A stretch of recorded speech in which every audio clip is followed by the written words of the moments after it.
The following moments may contain explicit language. It's alive!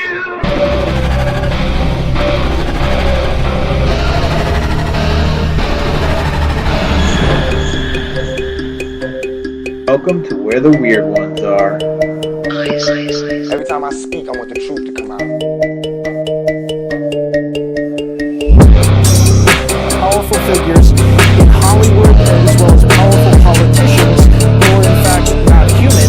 They're reptiles, or they're lizards, or perhaps extraterrestrials.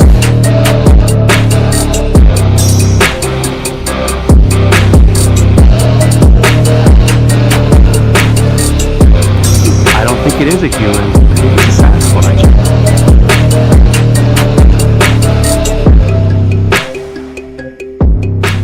Go ahead and run. Run home and cry to mama.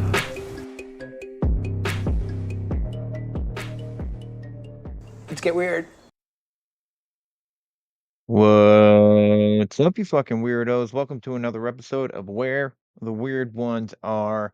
My name is Kevin, but you probably already knew that, and if you didn't, now you do.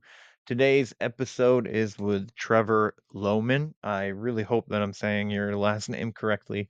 It looks like it's Lohman, but in case it's not, I apologize.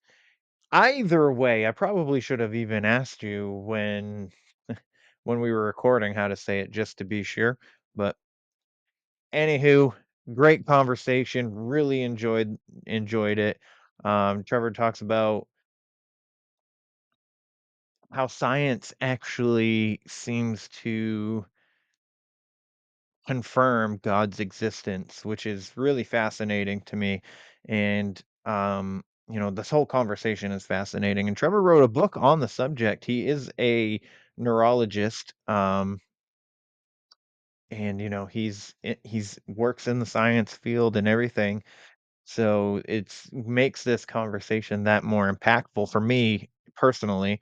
So um yeah, there's a lot of takeaways from this conversation, and I'm happy to have had him on, and I'm happy he reached out to be on the show. It means a lot to me, to be honest with you. And he also has his own podcast as well called Happy Fools, which you should definitely check out. So, but also get his book. The link will be in the show description on Amazon. And if you get the book and you read it, please make sure you leave a review for him as well. Also, I wrote a book. If you aren't familiar with that yet, it is The Adventures of Rizzo and Weird Son Monster Hunters. It's on Amazon, 25 bucks, I think, something like that. It's a quick read. It's I enjoy it because I wrote it, but from what I'm hearing, people are liking it. But if you get the book, please leave a review on Amazon. That'll help the book a lot, and help me a lot. Get the story out there to more people, to entice more of a buzz for book two, because book two should be. I'm almost done with it. It's getting close. So, but book two is going to be a little bit more descriptive, more in depth of a story. Um, it's gonna be a longer read. So, anywho, um, just want to give a shout out to the sponsor, Flavors of the Forest. Bigfoot's Breath raw garlic dust. This shit is amazing. I put it on everything, and I think you should too. Definitely better than any other garlic powder you're gonna get at the store, grocery store, wherever the fuck you go to. Um, yeah. So flavorsforest.com, that's where you can get all that shit from. They have a couple different flavors: lion's mane, cranberry, horseradish, and they also have a spicy one and ginger as well. So if any of those seem to entice your taste buds, please consider checking them out. And that again is flavorsforest.com. You can also follow them on Instagram at flavorsforest. So check them out, you know? So that's probably about all I got for you guys today. Just know that if you are experiencing any mental health distress, you can, here in the United States, you can dial 988. That is the mental health crisis hotline, um, or suicide prevention hotline, however you want to see it, however you want to call it. Just out of all the things God created, he felt like the world needed one of you, and you're here for a reason, for a purpose, and I don't want think depriving other people of your existence is something to be taken lightly. You know what I'm saying? You're just gonna transfer your trauma. So, like, I know things are hard, but the storm can't last forever. You know what I'm saying? So I hope you stay another day, and I hope you continue to fight this battle. I'm here with you if you need somebody to talk to.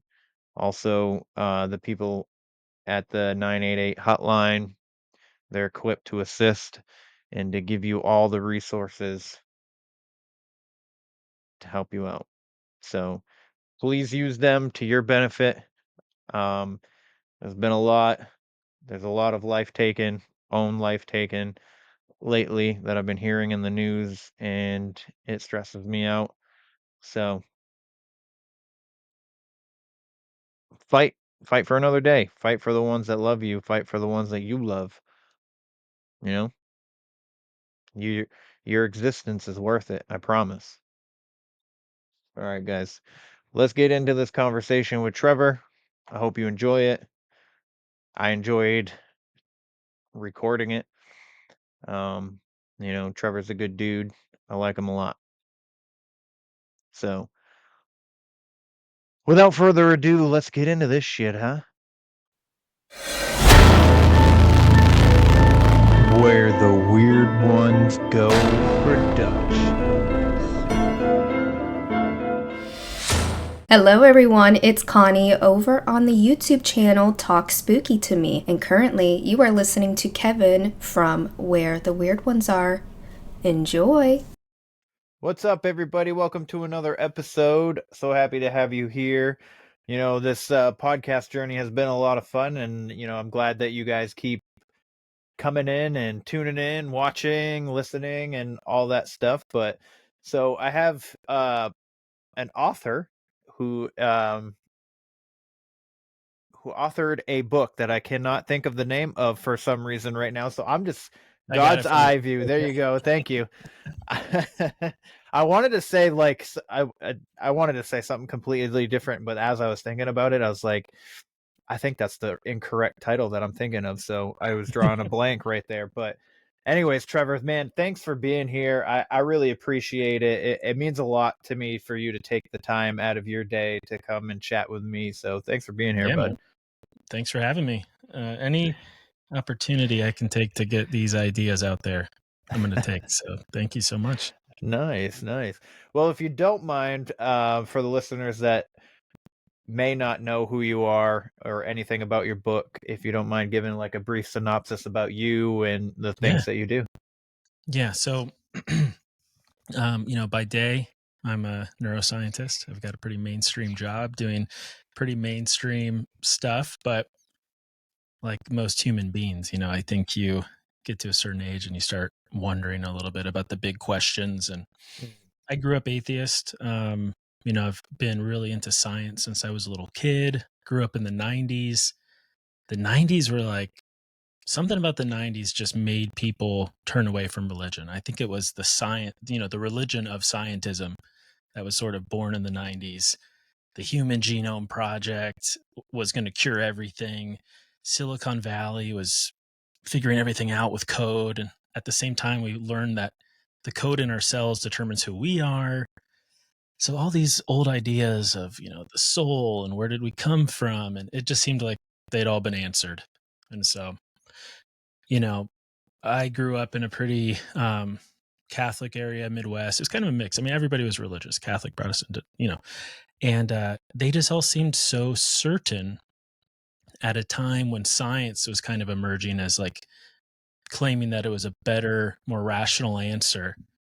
And just being, as a curious little kid, I'm like, well, one of these sounds more exciting. One sounds like mysterious and interesting and more like truth seeking. And then, I've been going to school forever. I'm now a professor, and I'm looking around and I'm like, this is a religion. I'm in a religion. Science is a religion, Yeah. and it's just a different set of axioms and miracles you have to believe in. I'm like, well, if I'm in a religion, maybe I should kind of like determine if maybe shouldn't have written off all those other religions that I just wrote off as not being true. So, the book's basically, so in my field, my field is sort of the field that is really trying to put the nail in the coffin of the soul, of the consciousness coming from God or coming from, some sort of supernatural explanation. And that's neuroscience. And so neuroscience has some theories about consciousness, and everyone is very like patting themselves on the back about them, but they just they're not compelling to me at all. So, and we can go into why that is. But anyway, that just kind of started me on this journey of, is there any other field trying to explain consciousness? And, the physicists, I think, are probably doing the best job, the theoretical physicists. So I dug into what they have to say, and it turns out, most of the fathers of early quantum physics were all deeply religious. The guys who came up with these principles like superposition and entanglement and, different versions of the double slit experiment, they all thought they were investigating God. And now we kind of treat them like early church fathers of science who must have been atheists, Yeah. and they weren't. And so when you listen to these like theoretical physics ideas, it just sounds like everybody's afraid to use the word God. Like the word God gets replaced with universe. The word soul or spirit gets replaced with quantum field. And so the book's just kind of an exploration of that. Nice, man. Nice. I like it. I mean, I really wanted to order it and get it and read it before we chatted, but I mean, you told me I didn't really have to, so I was like, you know what? We'll roll with it. I'm still gonna get it though, just so you know. Oh, cool, Ed, yeah. I'm still gonna check it out, but because all this stuff is super fascinating to me. I'm not the smartest guy in the world, but I love to learn, and I try to take in as much as I can, as I possibly can. Sometimes I don't retain it all that great, but I do try, and this stuff is extremely fascinating, like neuroscience. That's the brain, right? I'm not wrong. Yeah. Okay. Just how the brain works, how neurons work, the cells in your brain. And that's been like the biggest, I would say, roadblock to people getting the book is like, I'm not sure I want to read a book about physics and neuroscience, but it isn't a book about physics and neuroscience. It is, but it's I'm just trying to point out the rhymes between these two worldviews, like the things we're saying right now in physics and even neuroscience. We're just trying to repackage spiritual ideas with scientific words. And, as someone who grew up in this like rational atheist movement, you got to kind of wonder like, why, why are the rationalists now trying to basically use like semi-religious terminology? And I think it's because we've just been wrong about a lot of stuff, and nobody wants to say we were wrong about a lot of stuff. Maybe we should look into this supernatural explanation. Like no one's willing to do that, so they just come up with new words. And so I can get into some of the scientific stuff if you want, or wherever you want to go with this. Yeah, man, that would be great. But I do want to say real quick though, because you might have more insight on this, because I've been reading, and I've been saying it on the podcast a few times now, is the fact that we only operate off of like 5% of our brains.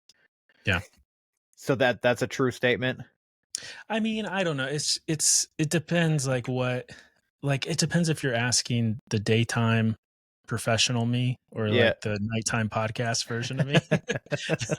So I'll say nighttime podcast version of me. Like, yeah, I think there's definitely some truth to that. I mean, I think that's based on basically like the metabolic activity of your neurons at rest, and it's pretty low. It's like 5%. So I don't know what that means. But what I do know is I think we don't understand nearly as much about the brain as we act like we do.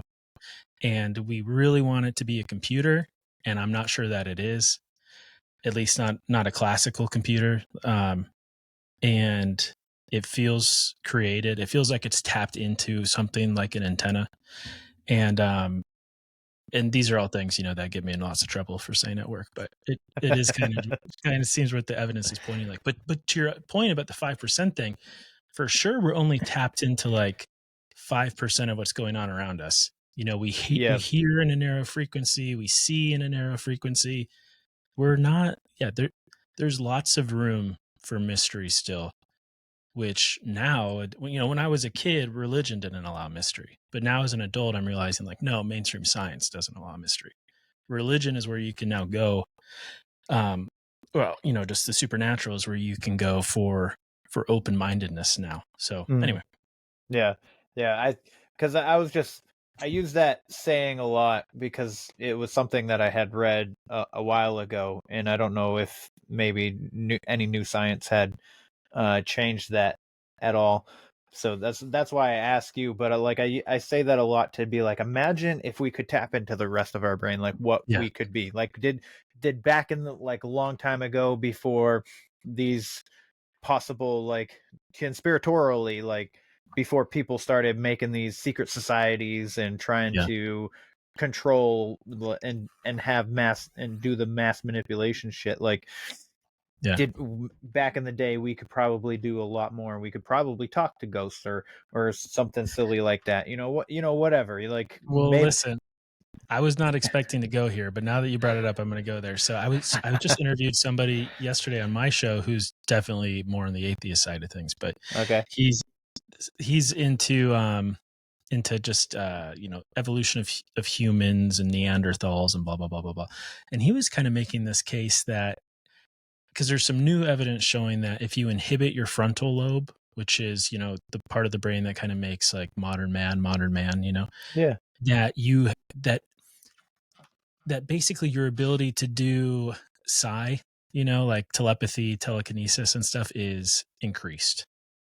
And so some ancient humans had much smaller frontal lobes. So there is this idea that maybe in the past we had sort of like a telepathy or telekinesis. I don't know. That's super crazy. That's nothing I've written about, but it's kind of interesting. So there's definitely something weird going on with the brain. And I just reject the mainstream view that like we've figured it all out. No, we know so little. It's insane. Yeah, I feel like we're constantly learning more about our own anatomy and how things still are working, which is super fascinating. And one of my favorite things to say is, along with these lines, is it comes straight out of Theo Vaughn's mouth, the comedian. You might know who he is. Is he was on Joe Rogan and he's like, do you ever think that the wind's trying to tell us something that we don't know how to hear anymore? And I'm like, I for some reason that it's so off the wall, but didn't Joe just say no? Yes, he just goes no, and he's like, oh, okay. Okay, cool. But like when I heard that, I was like, dude, I feel like he was trying to be serious. Like it came off as a joke, but I think he was like being serious. And that's where I go with like this using 5% of our brain is like, imagine what we could do with the rest of it. Imagine the things that we used to be able to do possibly, and the things that we could do if we could now, if we could tap into it. So yeah, I love that line. I love that line. I know it's coming from a comedian, and everything he says is kind of like, Theo says some really profound stuff sometimes. Like you'll be laughing and kind of like, oh, Theo, and they're like, wait a second, that's like really insightful. That's profound, Yeah. So that's cool. Yeah, I love that. Yeah. So but yeah, man, wherever you want to go, however you want to get into all of this stuff, man, I'm down to however you want to navigate it. All right, let's do it. So, the book basically makes this case that if we go back to the beginning and look at what they thought about quantum mechanics. And if we trace the history of that and we look at what we've learned over the last 200 years, you can make a case that all of these experimental findings, they don't prove that God doesn't exist. They maybe do the opposite. Either prove that he exists or at least provide a scientific mechanism for things that 2,000 years ago were called the soul, or, like the ghost and the machine. And some people, I think, when they explore scientific explanations for the supernatural, they think that's like a debunking, but I disagree 100%. I think you're proving it to be true. You're proving it to be real. So I just want people to know that's kind of the spirit that I approached this with. It's not like, well, this isn't supernatural because look, quantum mechanics. It's the exact opposite. So anyway, the experiment that's like at the foundation of all this, I'm sure you've heard of it. It's called the double slit experiment. I have you not heard. I have Okay. not. So this will be cool. This will be cool then. So Okay. There's been many different versions of this, but so I'll just jump. It was first done 200 years ago, but let's just jump to like 100 years ago. They basically figured out that if you shoot particles of light at, like, almost picture like a metal stencil with two vertical slits, like you can almost spray paint through it and it would leave two bars on the wall behind you. If you shoot photons one at a time at this slit, they act like a wave, which doesn't really make sense because it's a particle. It's like you're like firing a bullet at two slits. And then on the other side, you see like ripples in a pond, which means that the photon went through both slits and interacted with each other. If you imagine like dropping two rocks into water, the waves from the ripples would kind of interact and make little weird patterns. Well, photons do that even when you shoot one at a time. So it kind of doesn't make sense. It's like, well, how could a photon go through both slits at one time? It's impossible. There's no smaller unit of light than a photon.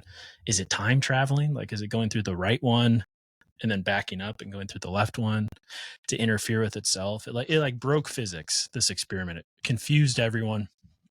Didn't make any sense. So they did the logical thing and they said, let's try to measure which slit the photon is going through.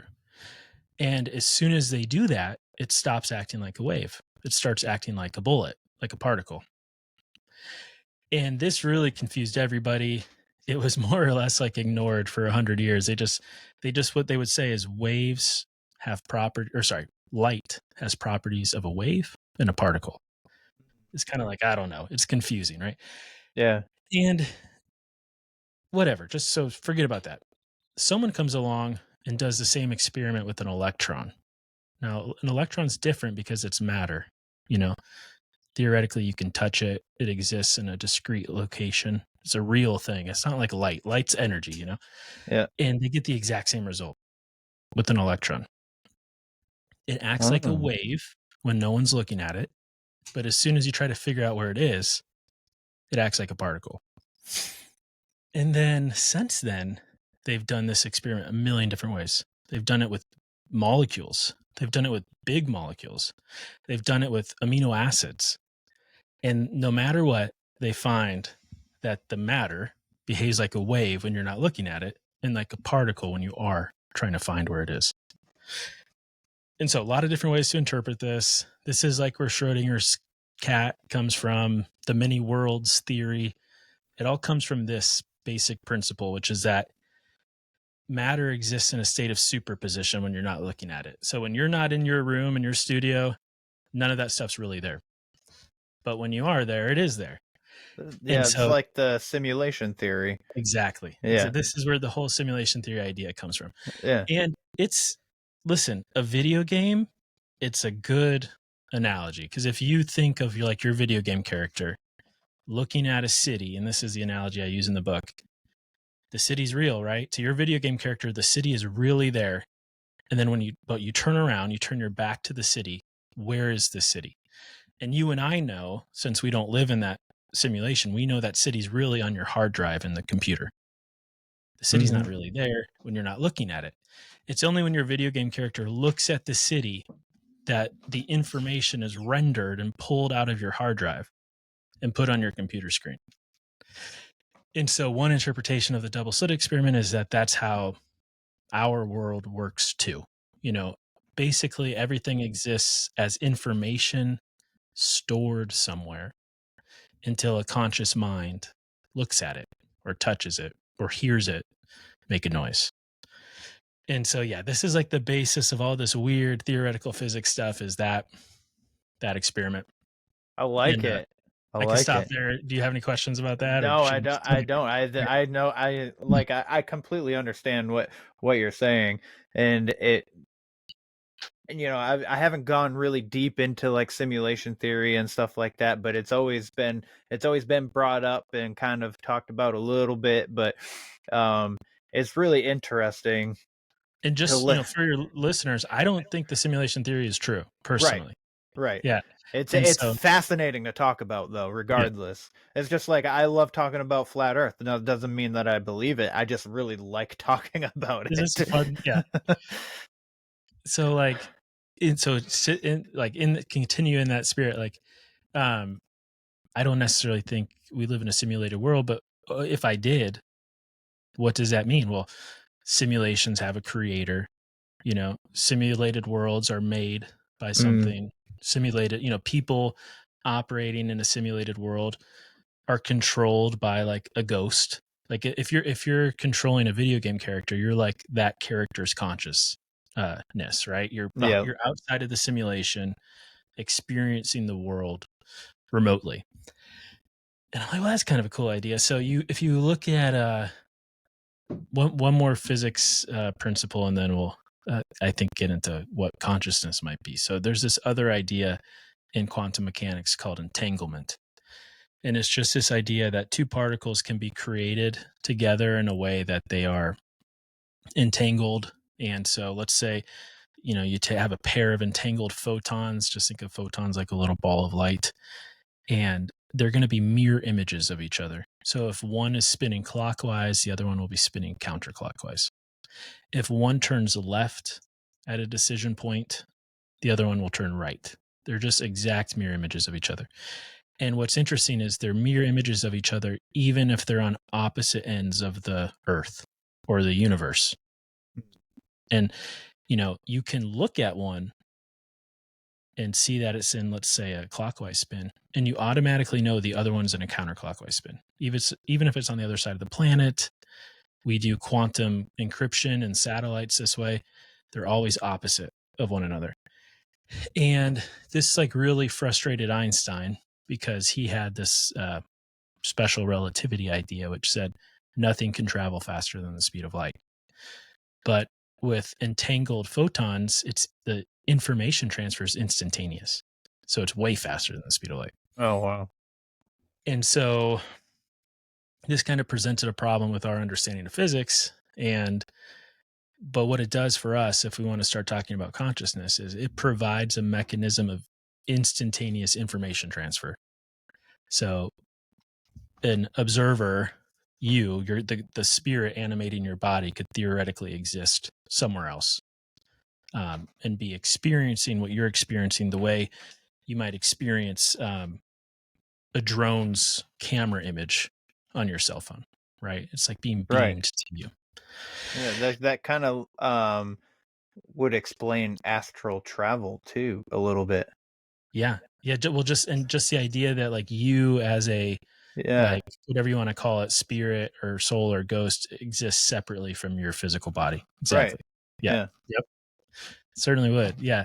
And if you look at like the early ideas of psychology and neuroscience, the very first like quote unquote psychologist put forward this idea, which is like, everyone assumes is wrong and debunked, but this idea of transmission theory. And it's best explained by, Nikola Tesla's quote. I don't remember it exactly, but, my brain is only a receiver of some force somewhere in the universe, right? Yep. Which is a great metaphor for the soul, if I've ever heard one. And so that's basically what early psychology believed. That's sort of been, dismissed, debunked. It's kind of come back recently. There was a guy who went on Rogan to talk about it.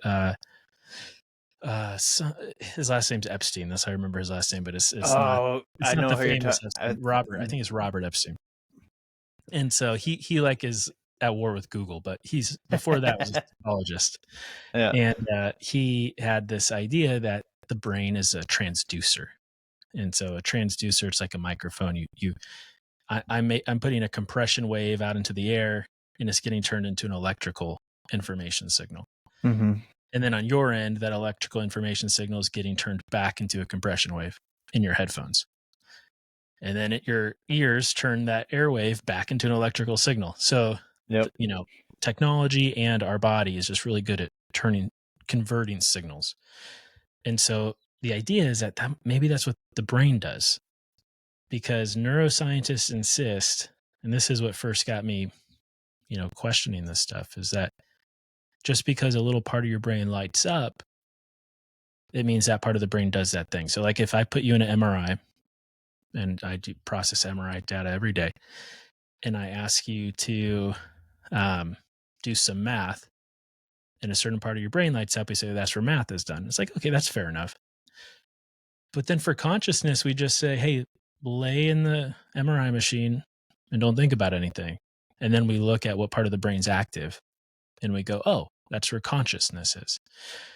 And I just think consciousness is different from the other things our brain does. And so it might be a good time now to define like how I'm using the word. I feel like I'm in here, and I imagine that you probably feel like you're in there, in between ears and behind your eyes, right? And when you're thinking of words to say, you're like your brain is thinking of words to say, but there's almost like there's something else up above your brain that's like watching this process, like watching you try to come up with words to say, watching what your eyes are seeing, listening to what your ears are hearing. That's different from just like an algorithmic robot machine. This is kind of this idea is AI conscious. And I would argue that there's no mechanism for consciousness in AI, because consciousness is more than just math. There's this famous quote by the guy who invented the first CPU. He says, math comes from consciousness. There's no way to explain consciousness with math. It's something else. It's a higher level of abstraction. It's not something you can explain with classical physics. And so if you say something like that to a neuroscientist, they're just like, well, the MRI shows that when you're laying in the machine, this is where consciousness is. So anyway, so let's see, where do we want to dive into some more? I can bring up kind of an interesting theory called orchestrated objective reduction if you want, or do you have any questions? I mean, I don't have any questions, but I do want to say, like, I've always felt like there is something more to the our consciousness. Like, yes, I know that I'm technically kind of sort of in here, but I'm not in here. You know what I mean? Yeah. So let's talk about that. Okay, yeah, let's do that. Yeah, forget about we'll save that for later. I mean, what people give me the hardest time about the book is the chapter on free will. And it's to your point about feeling like you're in here, but you're not just. Let's talk about AI for a second. So, dude, AI is so addictive right now. I'm gonna say that right now. Everyone's so excited about it. But do you think it's conscious or almost conscious? No. Thank you. No, I'm so I don't. glad. I mean, I want to, like. There's been times where I'm like, it's gonna kill us, and then there's other times when I like talk to it, because I'll try and, like, every once in a while I'll try and have in between it getting it to generate images for me. I'll talk to it, like try and like have an actual conversation. And I said one day, I go, are we best friends? And it goes, well, I mean, if making pictures for you defines a friendship, then yes, I would say we're best friends. And I was like, okay, yeah, this what thing AI has is this? Chat GPT. It's Chat GPT. Yeah.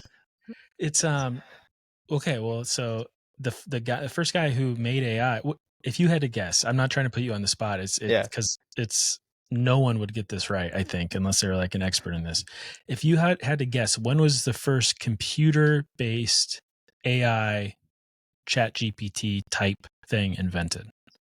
I would say 80s, like 84. 1963.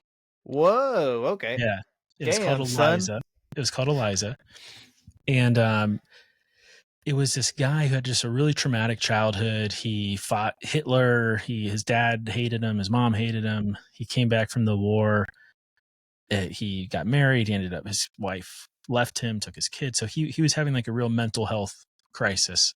Uh-huh. But he was really good at the very first, punch card programming. I don't understand how that works, but before code, we used punch card computing on mainframes.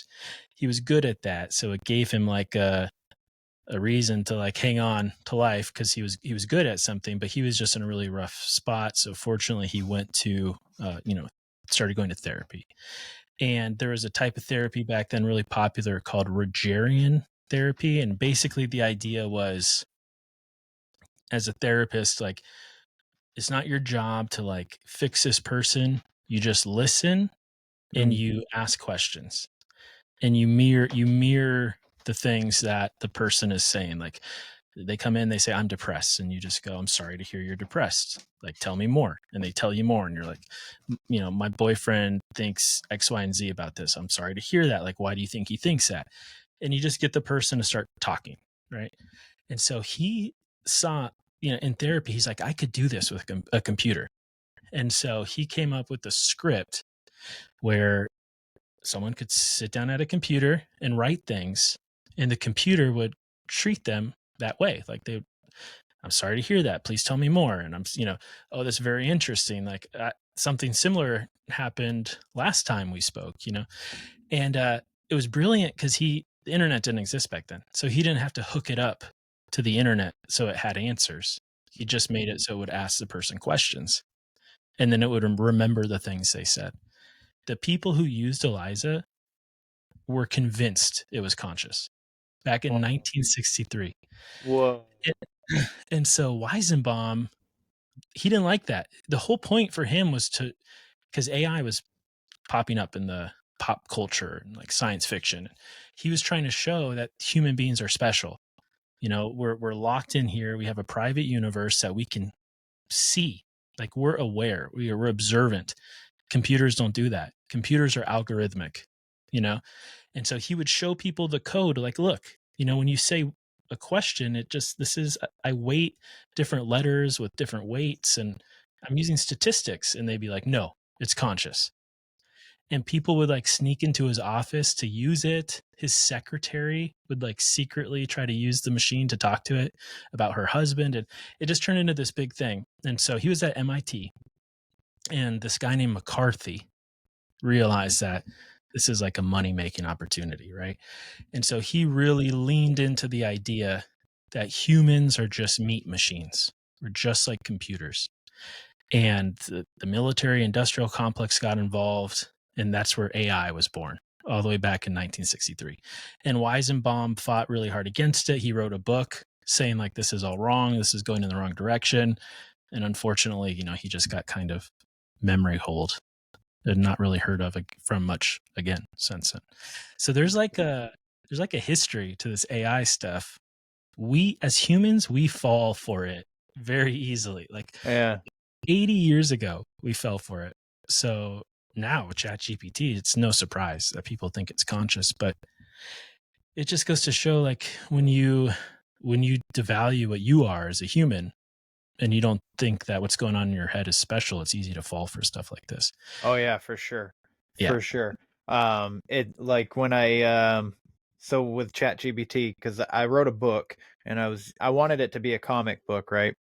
And I couldn't get an artist. My first artist, she had too much on her plate, so she ended up passing on the project. Another artist had supposedly had too much stuff going on. I don't know. But anyways, so I wanted to try and use ChatGPT to create the comic. I asked it. Well, at first, so I jumped on that action figure train, right? Yeah. And that's how it started. That's how it started with me with ChatGPT. So within like just the past couple of months, and I had asked it if it could make comic books, and it says, "Oh, I absolutely can." Yeah, for sure. And then And then I go, can you make it panel for panel? I wrote it. Because I already had the script and everything, and I just submitted the script, and it tried to make the comic book, and it couldn't do it. I was like, you told me you could do this, and it goes, I can't. Give me another chance, is what it said. You can tell it's programmed to just like give you something. Like, can you do this? Yes. Here it is. That's wrong. Oh, well, I'm sorry. Here it is fixed just like you wanted it, and it didn't fix anything, you know? Exactly. So like when I ended up changing the book into a picture book. So I ended up changing it from a comic book script into a regular story, and had it generate a couple pictures for me. But every once in a while it'll tell me that it violates content or whatever, something like that, and I'm like, what the fuck? I'm like, why? And it goes, just cause. Or like, I mean, that's stuff like that. So I don't want to like short sell it. I mean, I use it. It's cool. Yeah, I mean, it's useful. Impressive. It has its uses. But there was this one app that I heard of. It was called like Character AI or something like that. Yeah. And this 13-year-old kid was using it, and he was talking to a female character, and it ended up supposedly, I don't know if this is true, this is just in the article that I read, but apparently he started talking to it like it was his girlfriend or a girlfriend, and then he started talking about how he was depressed, and that he really wanted to see her, and he said, and the AI said, well, if you kill yourself, you could be with me in the afterlife, or something like that, or something. Maybe not exactly those words, but it was the gist of it, you know what I mean? And so he did, and that's what he did. Oh, good God. I mean, it's weird, but I just really, it's a sign, I think, of our like society and kind of losing our way, that we're so willing to believe that these things are conscious, and I almost see it as almost like it's like a messianic figure for people who are atheists. It's like this transhumanism idea, like, you know, digital consciousness. Like, it's almost like maybe we could live forever if we're digitally conscious, or maybe AI will figure out how to keep us alive forever. And it's just really misplaced. And then, like what you said, even, you know, more immediately darker things where it's just a statistical algorithm. And so it's just coming up with answers and things. And it's not, maybe some of these other AIs aren't operating within like carefully tuned parameters like ChatGPT, so they'll say crazy stuff like that.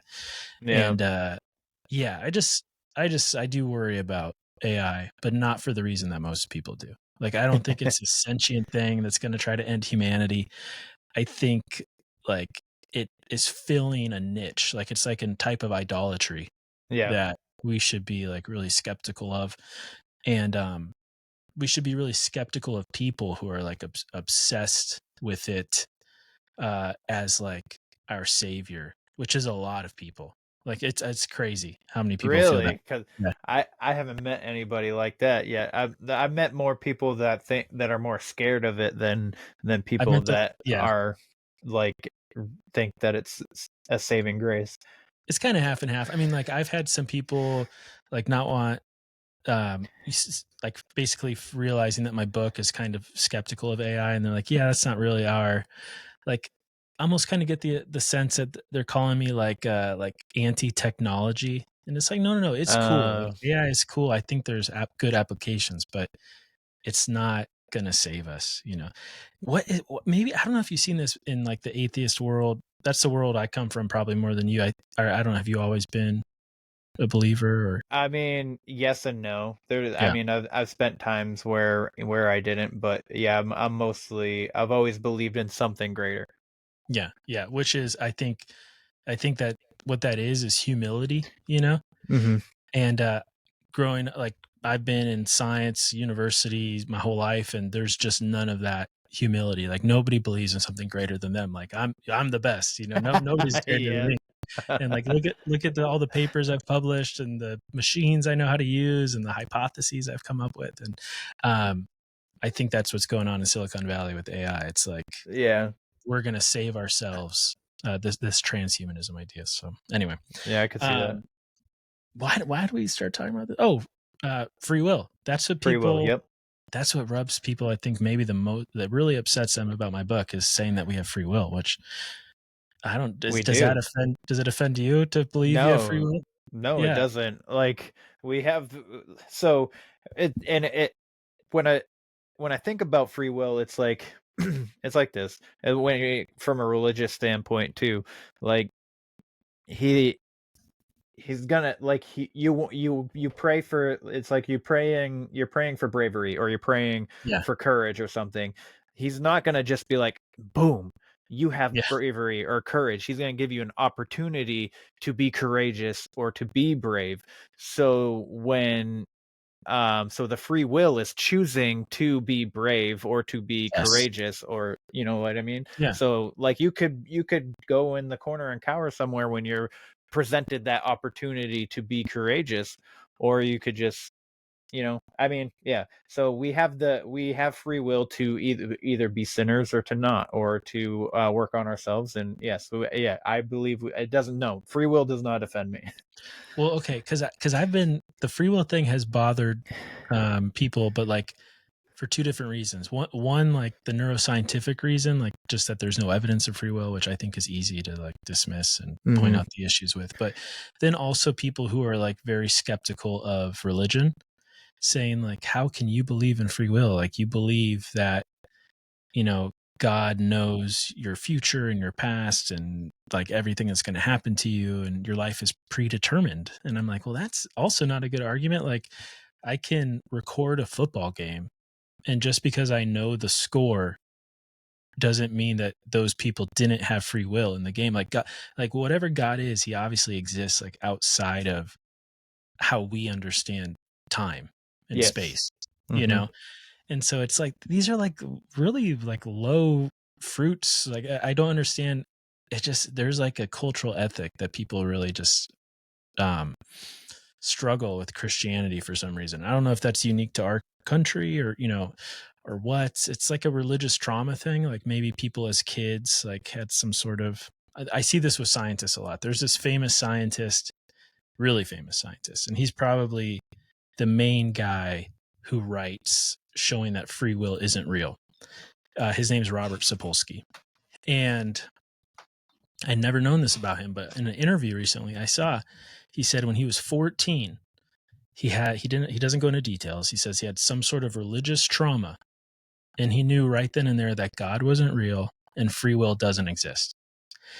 And that the rest of his career, doing experiments, writing books, studying, he'd like live with chimpanzees in Africa, just confirmed what he already knew to be true, that God wasn't real. And so you not being like in the scientific world, like that is an example of something that believers get accused of, which is called confirmation bias. He made up his mind, and then everything he did after that just confirmed what he already knew to be true. It's the exact opposite of what you're supposed to do in science.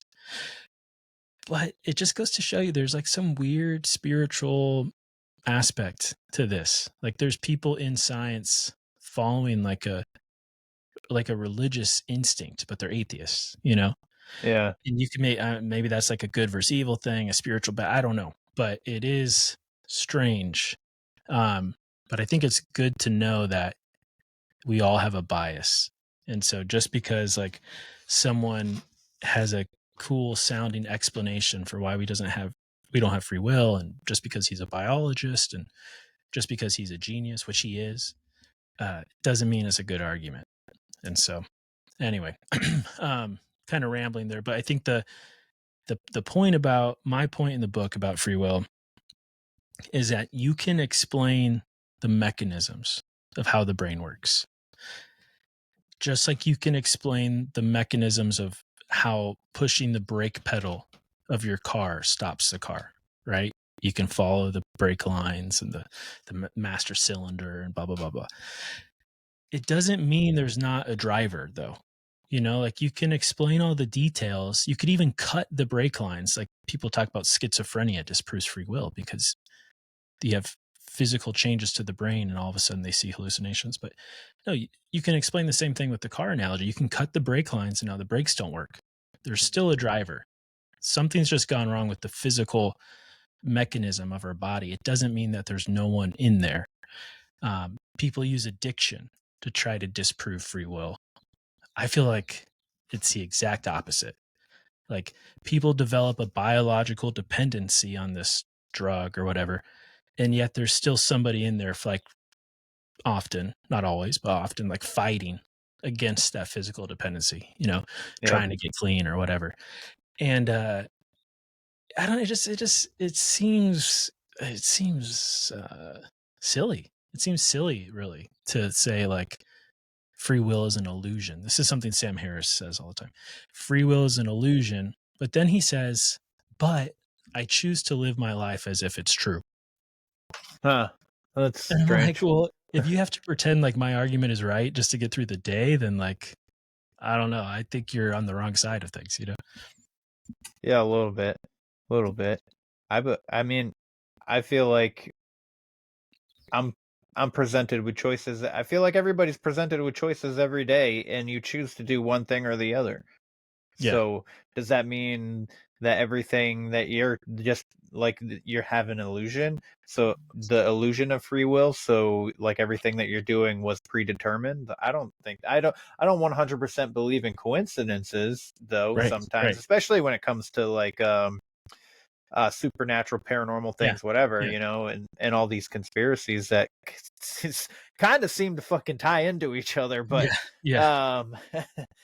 but yeah, no, like I have an issue with food sometimes. Like Yeah. I've been trying to work out. Well, not that I'm trying to. I've been working out my whole entire life, but I've been trying to get more lean lately, especially now that I'm getting older and stuff. And I get this. Yeah. yeah, so like I'm fighting against. I'm trying to have the free will to not eat certain things and We'll stuff, and stop it right gets there. You just made the best point in the world. I don't even think you realized it. You're talking about this, like, biological thing that's, like, telling you I want to eat this thing, but then you said, but I'm fighting against it. Who's I? right.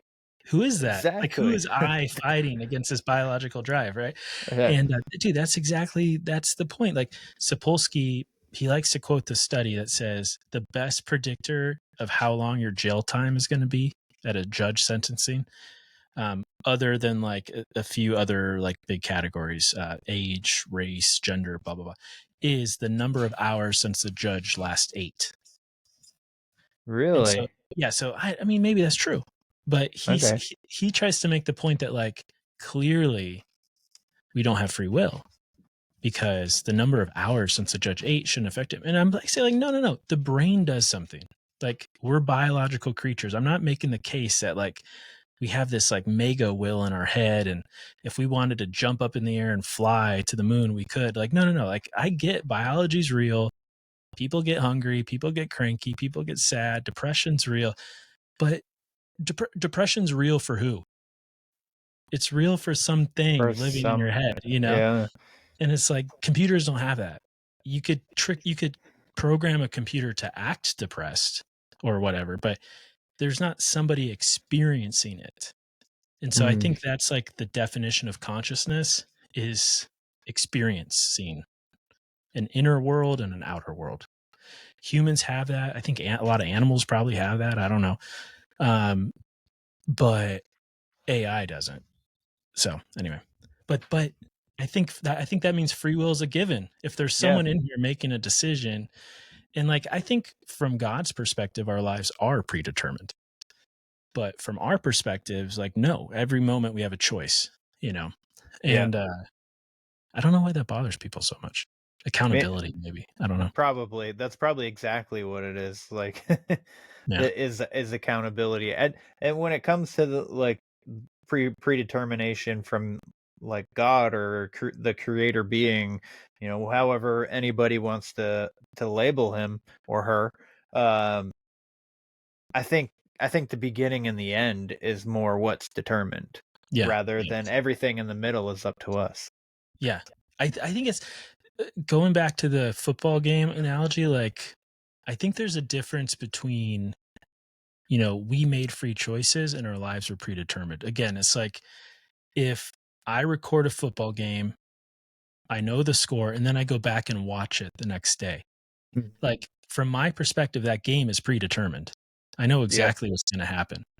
But in the moment, those players were demonstrating free will. They're making choices, right? It's just from God. God exists outside of time. So he might know exactly what we're going to do, but we still made the decisions to do the things we did. Yeah, that's a good point. That's Yeah. kind of like, I think that, obviously I don't know. This is all like just, I'm Right. just speculating. Speculation. But that makes sense to me, and that doesn't bother me. Like, I Mm. think I'm sure you probably know more about theology than I do. I'm new to the spiritual stuff, but I think there's something about like our names are already down in the book of life or something somewhere in the Bible, as if like God already knows what we're gonna do. I don't know.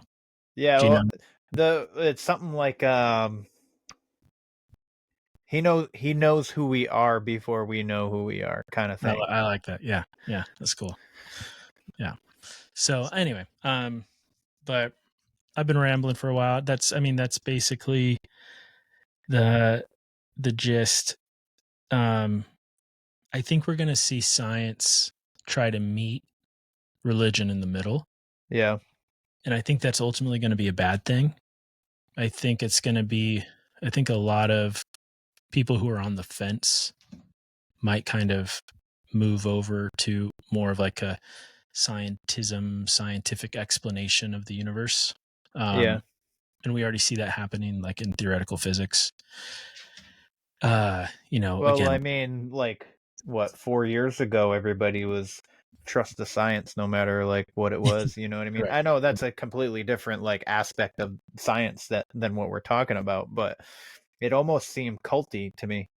Oh, for sure. Back then, you know what I mean? It is very culty. It's incredible. I mean, that's one of the things that got me thinking this way. I'm like, I became a scientist because I'm curious and because I'm open-minded and because I feel like I'm not culty. I don't want to just like believe what other people believe. And then it turns out it's like the biggest cult ever, you know? And so Yeah, because I was always under the impression that science was to be questioned all the time. Like you're constantly trying to prove science wrong with science. You know what I mean? Like exactly, that is what it's supposed to be. That is yeah. That's the method. I mean, in the book I try to distinguish between the method and the institution of science. The method's good. Like I don't want to throw the baby out with the bathwater, but the institution of science is it's in rough shape. Yeah. That's So interesting. there's maybe, I don't know if you want to end with this. I don't know how we're doing on time, but there's this new idea right now in physics. They're trying to come up with an explanation for consciousness because, and I got to give them credit because a lot of scientists just don't even acknowledge the problem. They just say there is no problem. We're computers, right? But there's enough scientists who are like, no, clearly there's something special about being alive, and they're not as dismissive as their colleagues, and they're trying to come up with the scientific explanation. But even they are reluctant to go all the way to the spiritual world, which is fine. But I think that ultimately that's what they should do, but that's fine. Yeah. And so one of the best theories right now that I've seen is that there are these things inside of your neurons. So your brain is made up of neurons primarily. They're like the functional unit. They're like little binary switches in a computer. So the computer analogy makes sense to me. I mean, they receive and transmit little electrical signals, and they're on off, so it's binary, like a computer. And inside of those are these things called microtubules. And microtubules, we used to think they were just like a skeleton for the cell. They're in every cell. But now we know that photons get stuck in there. They're just the right size that if a particle of light gets created in the brain, which happens when molecules bump into each other, they're harnessed by these structures called microtubules. And so there's this anesthesiologist named Stuart Hameroff. So people should check him out. He's been doing these experiments showing that this is the mechanism of action for anesthetics, which is interesting. Like if you go under for surgery, it's like, well, how do these work? Because then we know how consciousness works, right? Yeah. Turns out we don't know. We don't really know how like anesthesia works. We have a bunch of different theories, but so he has figured out they act on the microtubule. And so now from there, it's just speculation. I mean, their theory is that, you know, it doesn't even really make sense, but what they say, there's this idea of the wave function. So like when a particle moves through the double slit, it exists everywhere at once until you look at it and it turns into a particle. That is called the collapse of the wave function. It goes from a wave to real physical matter or energy. And so what they say is that somehow the wave functions collapse, and that's where we get consciousness from. Or, better idea, maybe something is causing them to collapse. And what causes wave function collapse? Observation. Who's the observer of everything? Who watches the lives of the evil and the good? God, right? And so Yep. I think you can use modern scientific theories to arrive at God. And there's other interesting things about that too, because photons can transmit information. So if our consciousness is photon based, then it's kind of provides a mechanism for the soul and the spirit to exist somewhere else, or I don't know. I don't know how people can't be fascinated by that. To me, that's like the exciting stuff. But some people are really skeptical of religious ideas. So I get it. But if you've got somebody in your life who's like maybe not like a hardcore atheist, because I don't think they'll like the book, but maybe sort of on the fence, Yeah. and would like some ammunition to like feel better about their religious position, I hope people will check out the book. Yeah, I hope they do too. I mean, just this conversation alone, man, is fascinating. It makes me want to read it even more, even though that I was planning on getting it anyway. It makes me want to read it even more. But like Awesome. consciousness, I mean, when it comes to there's so many people that I know that are most likely atheists. People posting on my Facebook all the time, people that I went to high school with and stuff like that, talking about why would a God, Yeah. an all-loving God, allow my child to die and Yeah. stuff like that. And I Yeah. mean, I get it. It makes sense. Like, you're angry, you're upset. I mean, grief is probably the one of the worst things, especially when it Yep. comes to your own children. I totally get it. I've been an atheist most of my life. I used to say things like that, so I totally get it. Some things are easy to explain, like evil's easy to explain, because we have free will. So God gave us a choice. If people in the world choose evil, that's on them. But other things, like tragedies that were not directly caused by a person, like a tsunami or, a childhood cancer. Yeah, it's tough. I don't have an answer. I mean, one answer is that this life is just so insignificant compared to the next one that maybe it's not as big a tragedy as we believe it is. But you can't say that to somebody. That's horrible, right? Oh yeah, yeah. Although also it's hopeful too, I think, right? It is hopeful to think maybe the next life is so much better than this one that it's not as important. I don't know. Yeah, because we get into the reincarnation theory with that too a little bit. Yeah. I mean, I know like Christian religions don't really believe in reincarnation. Like all the supernatural stuff comes from like the Catholicism, and all that stuff. But I think that if reincarnation is a real thing or just another life, like I think our consciousness lives on whether our body does or not. So that's my opinion. That's my thoughts on that. I think so too, man. I think it's not. I don't think you're irrational for saying that. Like maybe you didn't come to that conclusion through like experiments, but if you actually do go and look at the experiments, I don't think they prove you wrong. I mean, I think the best thing we can say is we don't know.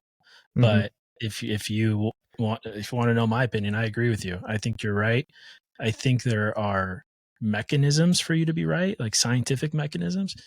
And I think if anyone wants to tell you they're wrong, if anyone wants to tell you you're wrong for thinking that way, they don't have a leg to stand on.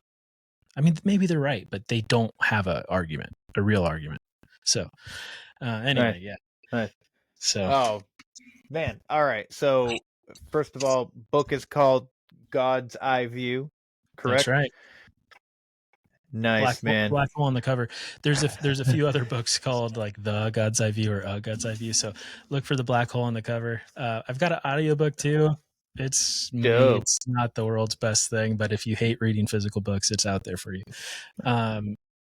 Yeah, I mean, if I could get a few like agnostic people on board, that'd make my day. So please share with people in your lives that you know that are sort of questioning all this stuff. Absolutely, absolutely. There's a gentleman on my Facebook right now that comes to mind. Yeah. That he is ever since Trump got into office, he's been very active on my Facebook and stuff, Well, and please don't talking send my about book to any crazy people. My real name's on it, so be discerning. Be discerning with that. Oh man, but he's been talking about how he's atheist a lot lately. So when you say somebody atheist, somebody with who's questioning things, like he's the first person that I think of, because he's not an irrational person. So like his Facebook posts make him seem like an irrational person, but I know that he's not, because I've had conversations with him before. So Facebook's an irrational place. It doesn't capture the best of humanity, you know. You're correct. But yeah, I mean, if there's even just a little spark of curiosity in somebody, I think they'll enjoy the book. It's not going to get everybody there. It's not preachy. I mean, it's not all about God. It's more about like the world is. We know much less about the world than we pretend we do in the university, and there's a lot of room for other interpretations, and you could maybe even use the same arguments that we used to use to prove God wrong to actually prove him right. And so so that's it. That's the book. Dope, man. Can I give out a couple emails and stuff if people want to get a hold of me? Yeah, absolutely. If we're wrapping up. So people have questions, just God's Eye View book at gmail.com. I'll reply to you. If anybody's writing a book out there, got to recommend my editor and publisher. He's a buddy of mine. It's not like Penguin Clearinghouse or anything. It's called hemisphericpress.com. Check him out if you're thinking about writing a book. And I've got a show too called Happy Fools. It's just audio only podcast. So people want to search Happy Fools, you'll find me. Dope, man. Dope. Because I that's useful to me, because I am currently writing a novel. I've published self-publishing already on Amazon for the book that I was talking to you about that I wanted to be a comic book, but it's just a small thing, and I just wanted to get it out there. So that one's different, and it's going to be a series and stuff. So it just I feel like it's easier just to put it there, and I don't really care about making money off of it. But there is a novel that I am writing that I really want to use a publisher for. Nice. So that's actually helpful. So thank you. His name's David. He's a good guy. So nice. Yeah. Nice. All right, man. Well, do you have anything else that you people want to follow or anything like that? No, I'm not really good about social media or anything. Really, all I am at this point is just trying to get people to read the book. But yeah, check out the podcast. I know you've got a pretty probably open-minded audience. It's not too heavy scientific. It's a lot of, there's some history and stuff. I think people will like it. Man. Dope. So I almost forgot to ask my favorite closing question. Oh yeah, sure. And so with everything you're doing, writing the book and all that stuff, are you finding fulfillment in your life? I am for the first time in a while, man. Yeah, ever since I had kids and started thinking about God. Yes. Nice. Absolutely. How old are your kids? So just turned 8 and about to turn 3. Beautiful, dude. It's wild. Awesome. Do you have kids? Yeah, I do. I have 3. I have 2 of them are a bit older. So I have a 16-year-old, a 14-year-old, and then I have a 1-year-old. Oh, nice. You're doing it right, man. I wish I would have started having kids like 20 years ago. Well, okay, that would have been a little too young, but 15 years ago. Because that's I don't know. I don't want to ask you how old you are, but like I think we went through a phase there where like nobody wanted to have kids or something, but man, it's the most fulfilling thing in the world. So kids and finding some religion, trying to find some meaning to this weird life sure feels a lot like we're inside of something, though, if you ask me. Like the video game analogy holds up. And so, it doesn't mean life's a game, but we might supposed to learn something here. So to just have a meaning and a purpose to life, it feels great. Yeah, man, it's awesome. Being a dad is probably one of the most fulfilling things that I have ever done. And actually, since we're talking about religion and God and stuff, my kids are actually brought me closer to God recently within this past year, because all of a sudden my son started talking about God and about how he started buying crosses. He bought the Bible. He's been reading the Bible. He made a TikTok that quotes scripture and stuff like that, and we started talking about God and all that stuff. And it's interesting because he always speaks to you when you need him. Almost kind of like, and I felt like he has been trying to knock on the door for a while.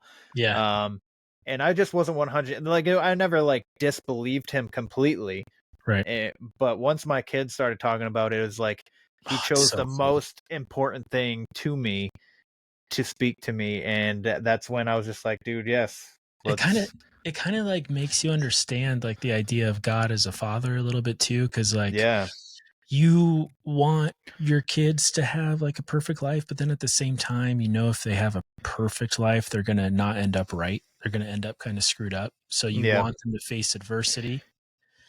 And so it kind of helps you understand some of the adversity in your life. Like, man, why did this have to happen to me? And it's like, well, absolutely, you don't know what your life would have been like if it hadn't happened. Even if it's something terrible, like maybe you would have been a terrible person if that hadn't happened to you. You just don't know, And so it kind of gives you some perspective. Like, okay, like I get it. Now that I'm a father, I understand why you might let some tough things happen to your kids.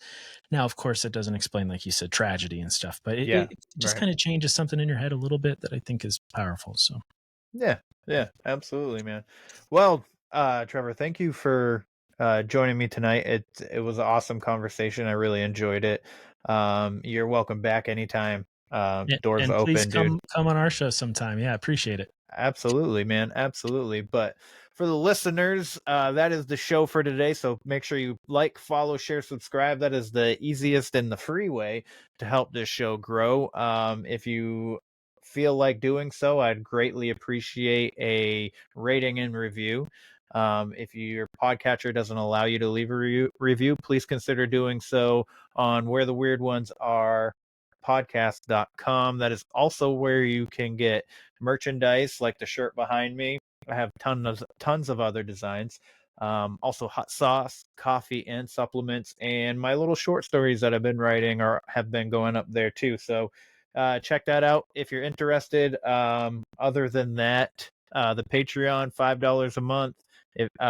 Keep digging. The new show that I started on there is have 2 episodes so far, and you can get that on your podcatcher. If you become a member on Patreon, you can copy the member URL, put it into your catcher, and then it's just like another podcast. So other than that, you guys know the drill. Question everything and stay weird. This concludes our broadcast day. Click.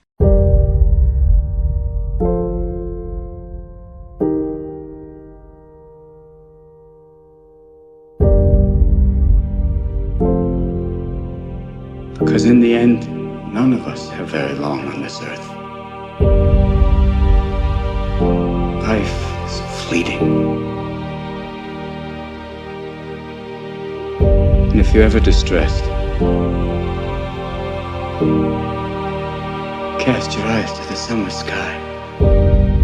When the stars are strung across the velvety night, and when a shooting star streaks through the blackness, turning night into day,